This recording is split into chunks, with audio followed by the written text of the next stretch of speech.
What is up, all my hope healers and hope dealers? Welcome to my YouTube channel, my PhD, my prison history diploma. I did 10 years and 8 months in Florida Department of Corrections, and I've been out for over 17 years now. Yes, freedom is our birthright. And by the way, my name's Kim, just in case I forgot that part. So welcome to my YouTube channel. Thank you so much for being here, like I said. So I wanted to do a video today, and hopefully some of you all can relate to what's going on today in the world and what I'm going to discuss about cocaine in prison. So there was a particular prison in the Miami area that had a lot of drugs coming in. It was insane. You could get anything your heart desired pretty much in there. Like, I heard there was heroin there, never saw it with my own two eyes. Definitely knew there was cocaine there, definitely knew there was crack there, definitely knew that there was weed there, obviously. And, amongst other things, I'm sure people, of course, LSD, things like that. And it was coming in at a fierce rate. I'll tell y'all that particular place, was loaded, fully loaded. It was like going to Score in an area that where drugs are being sold. The dorms were upstairs, downstairs, and they had stairs behind the dorms, like what do you call it? Fire escape stairs, right? So people would be chilling on the fire escape stairs, selling drugs, selling crack, cocaine. The weed was more of a knowledge thing.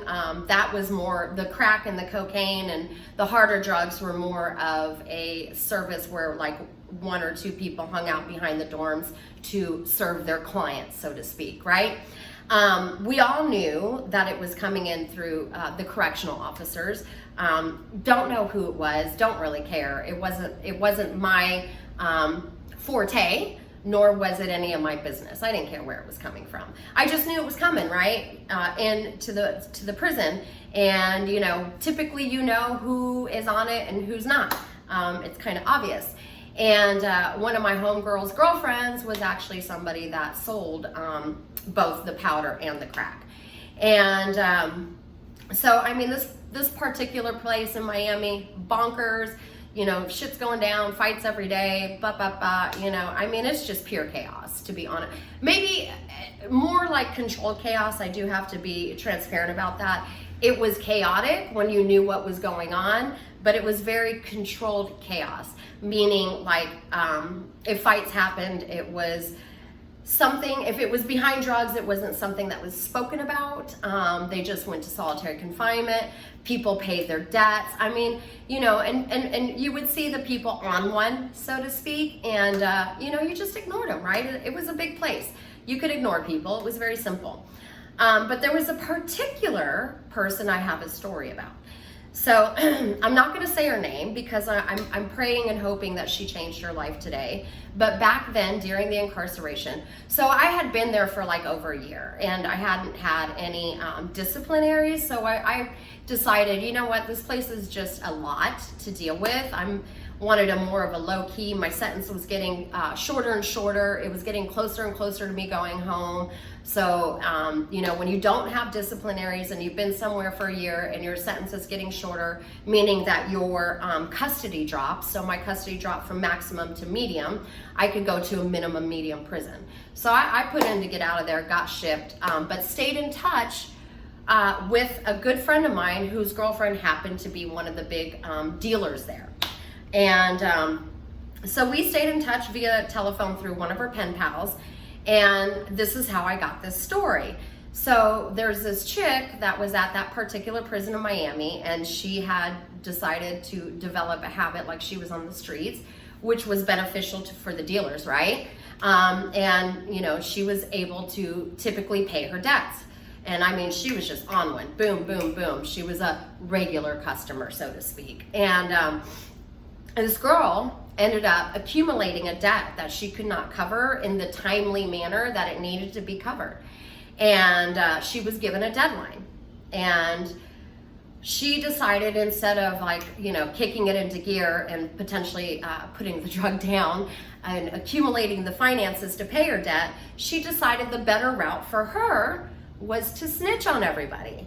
So what she did was she took it upon herself to go into the inspector's office, and you know, she knew that if she didn't pay her debt and get off of it, or do some sort of act of faith to pay off her debt, her ass was going to definitely be handed to her in a very unpolite way.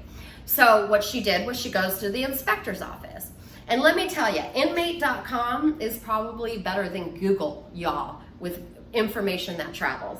So inmate.com starts fucking flying, right? People start hearing, so-and-so is in the inspector's office. And, you know, all the dealers like learn, oh my gosh, like shit's about to go down.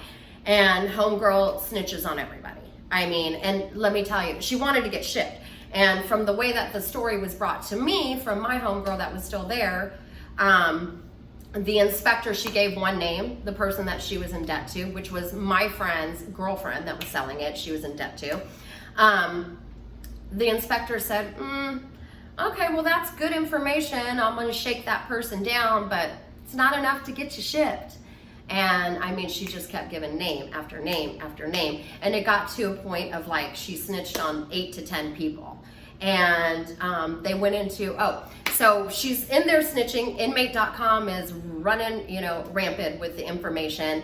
And people start getting pissed. And they start like walking and chilling by the inspector's office, which was in the, like, you could see people go in and out of this door. It's freaking crazy that she chose to do this. Like, it's dumb. But you know, cocaine, and especially crack, it has people do some crazy stuff. So anyway, so she is in the inspector's office. Word is traveling like lightning speed, and everybody that is in that game of dealing hard drugs is waiting outside the inspector's office. And if she would not have been escorted to solitary confinement, not one of them, because they were long timers, by the way, that were the big drug dealers there, the heavy stuff, none of them would have given an F, you know what I mean? None of them would have cared. They would have beat her ass in front of the inspector. That's just the real deal, right? If she wouldn't have been escorted the way that she was escorted. So they're waiting on her, and you know, she gives this big list of people that have never done her any harm or did her anything dirty. Look, she chose to have an addiction in prison. You got to pay your debt, dude. You got to pay your debt. But yeah, so they're all waiting on her, and you know, finally the inspector gets all the information he wants, and he's like, bet, you got a deal, we'll ship you, we got to emergency ship you. You know, he gets word that everybody's waiting on her outside of classification. You know, it would have caused a bigger hoopla if they would have closed the yard. I don't think they closed the yard. But anyway, they ended up surrounding her, taking her to solitary confinement. Homegirl got shipped immediately within 24 hours, which is absolutely unheard of. You know, it was quite obvious. Oh, and all the suspicious suspects went to solitary confinement under investigation. So just to let y'all know, under investigation in prison, if a person is to go under investigation, they can hold you for as long as they want in solitary confinement. So people could be there for a year under investigation. It's a way to get somebody to break and tell on either themselves or other people. It's absolute torture, to be very transparent, and they know it, and they use it to their advantage. So yeah, they locked all the names on the list into solitary confinement. Me and my homegirl, we get a call, like we had nights where we talk to each other through her pen pal, and she delivers me the word that this happened. And she said, you know, peep this, we're pretty sure, like we've talked about it, you know, and we're pretty sure that they're gonna ship this girl to where you're located currently, because I was on a holdover until I went to the minimum security prison. So I was at Lowell, being held over. So they emergency shipped this girl. She's like, I think they're gonna bring her to your compound. And she's like, look, can you just do me a favor? Can you, like, take care of business, like beat this girl's ass. And I'm like, well, I said yes. And by the way, this chick was quite tall. So when I said yes, I was like, oh my God, this is scary. They did ship her to where I was located. And not only did they ship her to where I was at, they put her in a bed like 2 beds down from me in the same dorm with me. So I definitely had to follow through on getting into a hand-to-hand combat for her snitching. It was count time, late count time, 10 o'clock. It was the last count of the night where we were awake before they shut the lights off. It was a weekday. And at Lowell Correctional Institution, count time can take hours, like 2 hours. And once the officer is done doing count, they go to their officer station, which is in the middle of A and B dorm, so to speak, right? There's A, B dorm, C, D. Like, it's A and B dorm, but in one building. And then the officer station is in the middle, right? And the cops there are so freaking lazy, y'all. So anytime they can sit on their ass, they'll do it. Count time is one of them because we're supposed to stay on our bunk. If they tell us we can relax, we can lay down. If they don't tell us we can relax, we have to sit up for 2 hours. And every once in a while, if the cop is a total asshole and bored, they'll tell us that we can't relax and we'll have to sit up the whole count time. And they'll check on us every once in a while. But this in particular cop, we all knew she was lazy. She does count, and she goes into the officer station. I'm like, oh my God, I gotta fall through with this. It's do or die. Like, my word is my bond. Y'all, that's all you have in incarceration. Like, your word is your bond. If you tell somebody you're gonna do something, you gotta follow through. The girl's taller than me. The girl's bigger than me. The girl was probably used to fighting for a corner. I was very green. I always say the one that's most scared wins.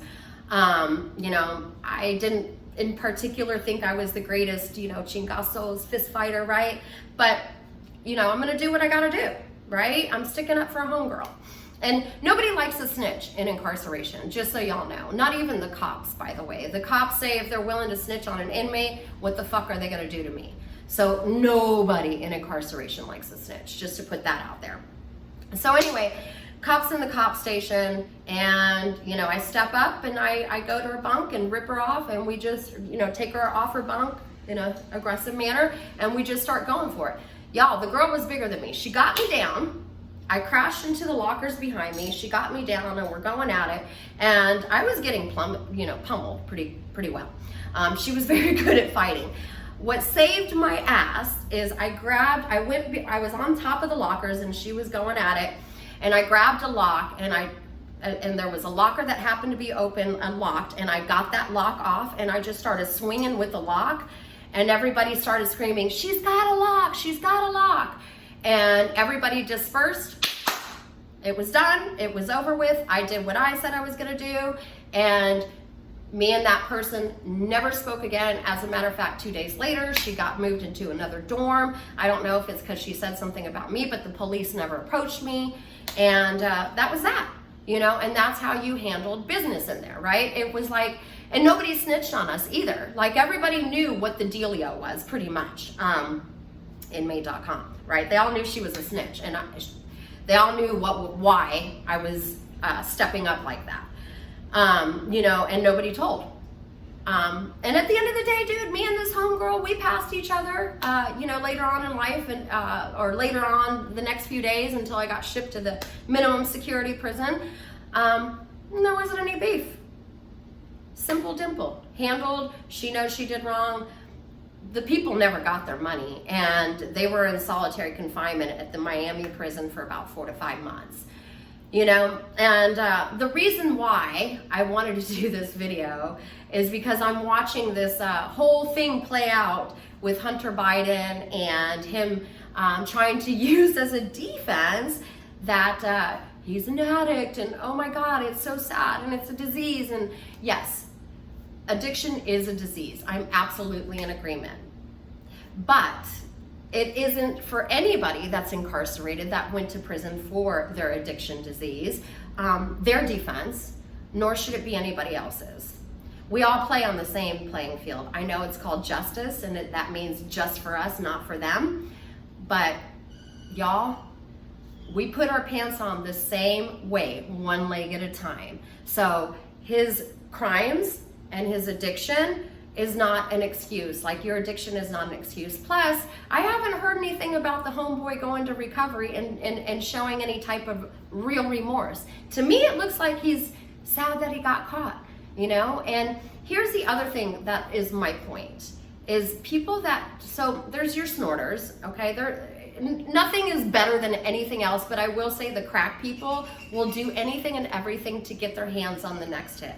So in my mind, I think about how much this guy potentially sold out American patriots in America to get his next hit, his next rock.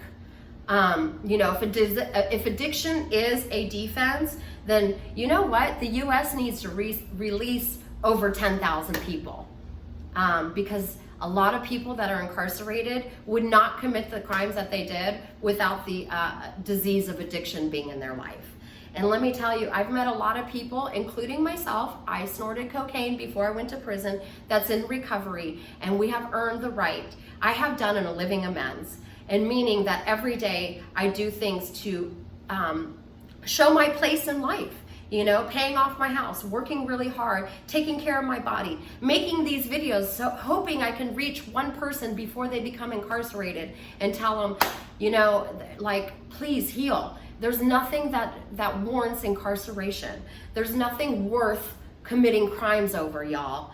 And, you know, my hope healers and hope dealers, like, what do you think? I'm so curious to know, what do you think about addiction being used by Hunter Biden as a way to make an excuse for his criminal behavior and his sexual deviant behavior?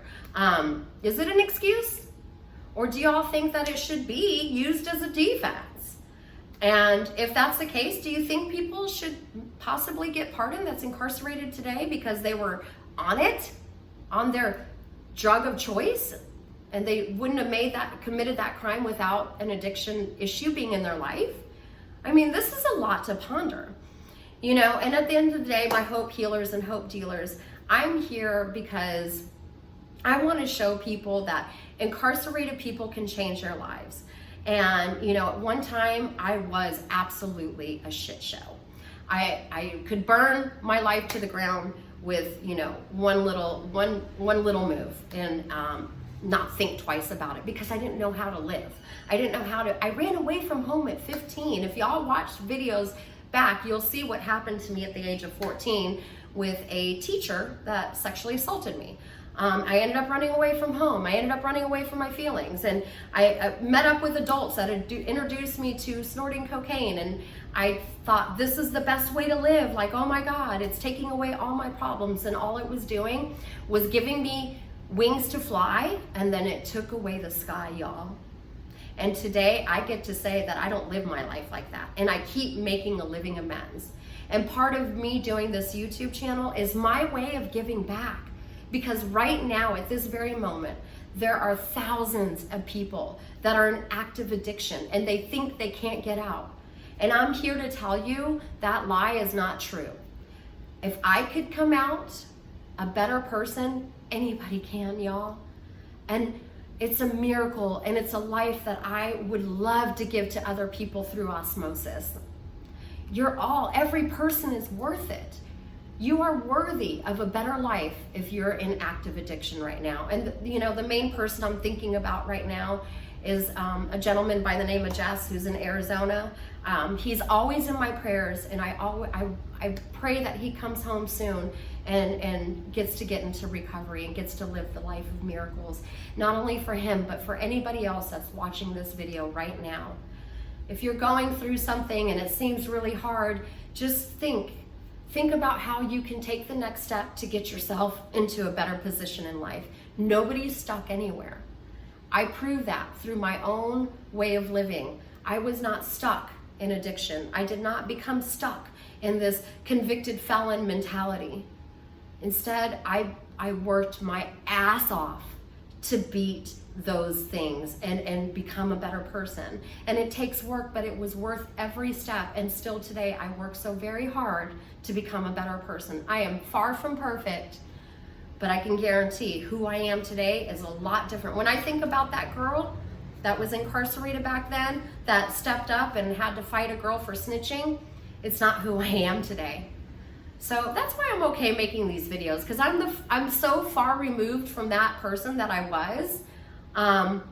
And you know, by all means, y'all, when I feel disrespected, just so you know, it really just is, it's so crazy to me about people being disrespectful towards me, that I do have a bit of a temper. It's something that I have to work on. It came from incarceration, I firmly believe, because you're constantly having to stick up for yourself, your reputation, and gain respect, right? And it's gained in a different way than out in the free world. So I'm not perfect, y'all, but I do the work to become better. And at the end of the day, we're all in this school of life, and we all can live an amazing life full of miracles. So all my hope healers and hope dealers, leave a comment below. If any of this information resonates with you, you know, and let me know what you think. Have a happy Friday, and I love all y'all. Thanks.